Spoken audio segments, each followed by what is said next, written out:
জনগণ যদি আপনাদেরকে চায় আপনারা আসবেন, জনগণ যদি আমাদেরকে চায় আমরা আসবো।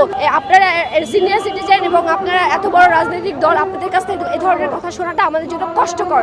এটা আমাদের জন্য, এটা আমরা ডিজার্ভ করি না, এই ধরনের কথা আমরা ডিজার্ভ করি না। আপনারা এই ধরনের কথা থেকে প্লিজ বিরত থাকুন, আদারওয়াইজ আপনাদেরকে নিয়েও এই ধরনের নোংরা কথা বলা হবে, তখন আপনাদের কেমন লাগবে, আপনার ছেলেমেয়েরা শুনলে আপনাদের তখন কেমন লাগবে, এটা জাস্ট ভাবেন। যদি জনগণের ভালো চান, যদি জনগণের কথা ভাবতে চান, যদি জনগণের আসলেই ভালো চান, তাহলে জনগণের কথা শুনুন। জনগণ যদি আপনাদেরকে চায় আপনারা আসবেন, জনগণ যদি আমাদেরকে চায় আমরা আসবো। কিন্তু আমি আপনার জন্য খারাপ কথা বলবো না, আপনারা আমাদেরকে নিয়ে খারাপ কথা বলবেন না।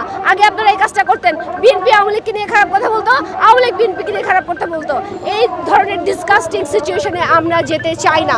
আমরা চাই একটা বৈষম্যহীন রাষ্ট্র করতে এবং একটা রিফরমেশন বাংলাদেশে আনতে, যেই বাংলাদেশে দুর্নীতি থাকবে না, যেই বাংলাদেশে তার ন্যায্য অধিকার চাওয়ার জন্য রাজপথে আসতে হবে না, যেই বাংলাদেশে তার রাষ্ট্রীয় মৌলিক অধিকারের জন্য প্রত্যেক দিন মিছিল মিটিং করতে হবে না, ঘরে বসেই যাতে রাষ্ট্রীয় অধিকারটা সে ফিরে পায়।